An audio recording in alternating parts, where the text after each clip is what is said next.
This is Genesis chapter 27. Isaac blesses Jacob from the King of Kings altar. Can you answer these theological questions? 1. Does God's plan depend on human perfection? 2. Can God's blessing be reversed or nullified? 3. Why does God choose flawed people? 4. What happens when human desire conflicts with God's will? 5. Does sin have consequences even if God's plan succeeds? 6. How does God's covenant blessing affect future generations? And now our reading. Now it came to pass, when Isaac was old and his eyes were so dim that he could not see, that he called Esau his older son and said to him, "My son." And he answered him, "Here I am." Then he said, "Behold now, I am old. I do not know the day of my death. Now therefore, please take your weapons, your quiver, and your bow, and go out to the field and hunt game for me, and make me savory food, such as I love, and bring it to me, that I may eat, that my soul may bless you before I die." Now Rebekah was listening when Isaac spoke to Esau his son. And Esau went to the field to hunt game and to bring it. So Rebekah spoke to Jacob her son, saying, "Indeed I heard your father speak to Esau your brother, saying, 'Bring me game and make savory food for me, that I may eat it, and bless you in the presence of the Lord before my death.' Now therefore, my son, obey my voice according to what I command you. Go now to the flock, and bring me from there 2 choice kids of the goats, and I will make savory food from them for your father, such as he loves. Then you shall take it to your father, that he may eat it, and that he may bless you before his death." And Jacob said to Rebekah his mother, "Look, Esau my brother is a hairy man, and I am a smooth-skinned man. Perhaps my father will feel me, and I shall seem to be a deceiver to him, and I shall bring a curse on myself, and not a blessing." But his mother said to him, "Let your curse be on me, my son. Only obey my voice, and go, get them for me." And he went and got them, and brought them to his mother. And his mother made savory food, such as his father loved. Then Rebekah took the choice clothes of her elder son Esau, which were with her in the house, and put them on Jacob, her younger son. And she put the skins of the kids of the goats on his hands and on the smooth part of his neck. Then she gave the savory food and the bread, which she had prepared, into the hand of her son Jacob. So he went to his father and said, "My father." And he said, "Here I am. Who are you, my son?" Jacob said to his father, "I am Esau, your firstborn. I have done just as you told me. Please arise, sit and eat of my game, that your soul may bless me." But Isaac said to his son, "How is it that you have found it so quickly, my son?" And he said, "Because the Lord your God brought it to me." Isaac said to Jacob, "Please come near, that I may feel you, my son, whether you are really my son Esau or not." So Jacob went near to Isaac his father, and he felt him, and said, "The voice is Jacob's voice, but the hands are the hands of Esau." And he did not recognize him, because his hands were hairy, like his brother Esau's hands. So he blessed him. Then he said, "Are you really my son Esau?" He said, "I am." He said, "Bring it near to me, and I will eat of my son's game, so that my soul may bless you." So he brought it near to him, and he ate. And he brought him wine, and he drank. Then his father Isaac said to him, "Come near now, and kiss me, my son." And he came near, and kissed him. And he smelled the smell of his clothing, and blessed him, and said, "Surely The smell of my son is like the smell of a field which the Lord has blessed. Therefore may God give you of the dew of heaven, of the fatness of the earth, and plenty of grain and wine. Let peoples serve you, and nations bow down to you. Be master over your brethren, and let your mother's sons bow down to you. Cursed be everyone who curses you, and blessed be those who bless you. Esau's lost hope. Now it happened, as soon as Isaac had finished blessing Jacob, and Jacob had scarcely gone out from the presence of Isaac his father, that Esau his brother came in from his hunting.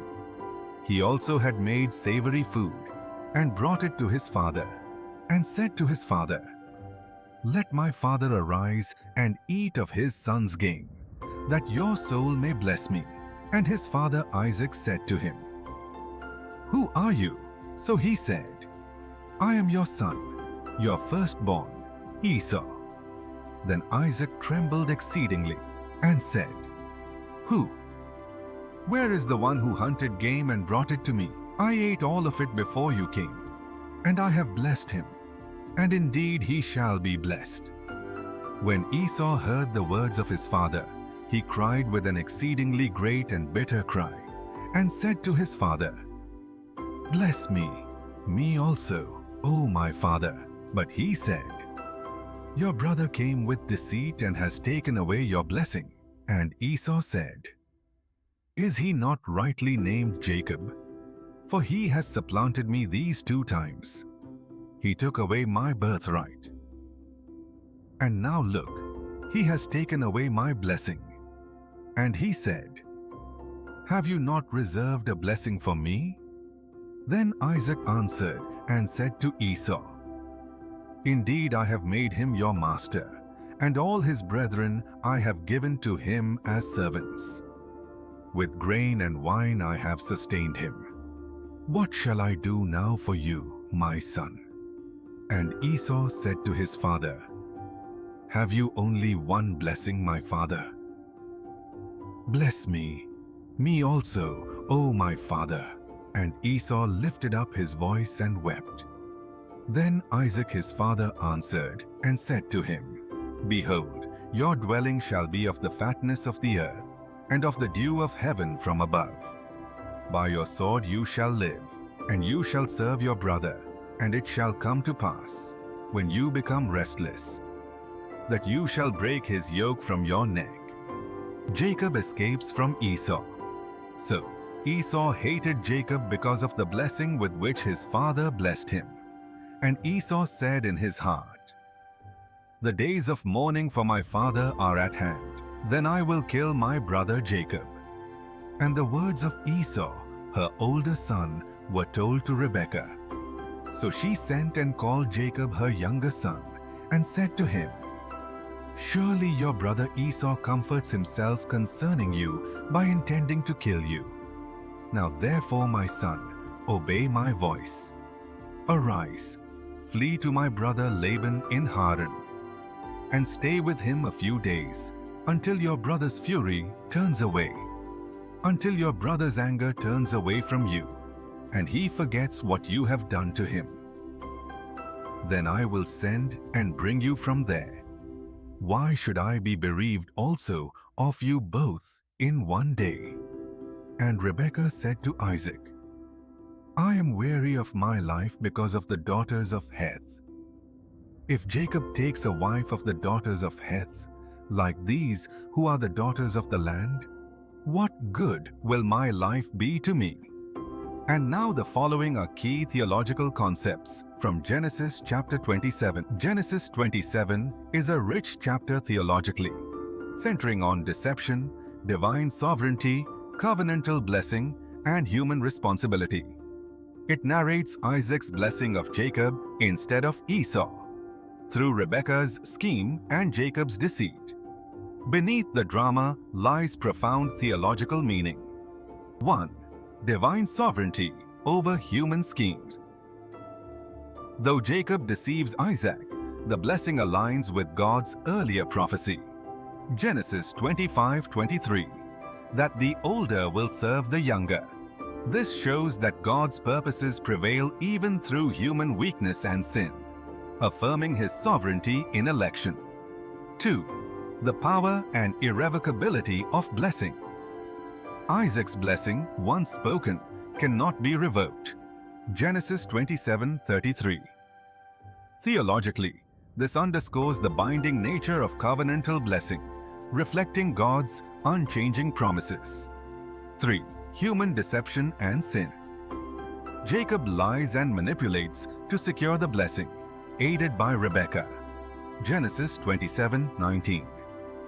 This highlights the pervasiveness of sin and human frailty, even among covenant families, reminding us that God's plan is not thwarted by human failure. 4. Conflict between fleshly desire and divine will. Isaac intended to bless Esau, driven by preference and appetite. Genesis 27:4. Theologically, this illustrates the tension between human will and divine election, showing that God's choice stands above human favoritism. 5. Consequences of sin. Jacob gains the blessing, but at the cost of family division and exile. Genesis 27:41-45. This teaches that while God's purposes are fulfilled, sin carries painful consequences, reminding believers of the seriousness of deceit. 6. God's grace in election. Jacob, though flawed, becomes the heir of the covenant promises.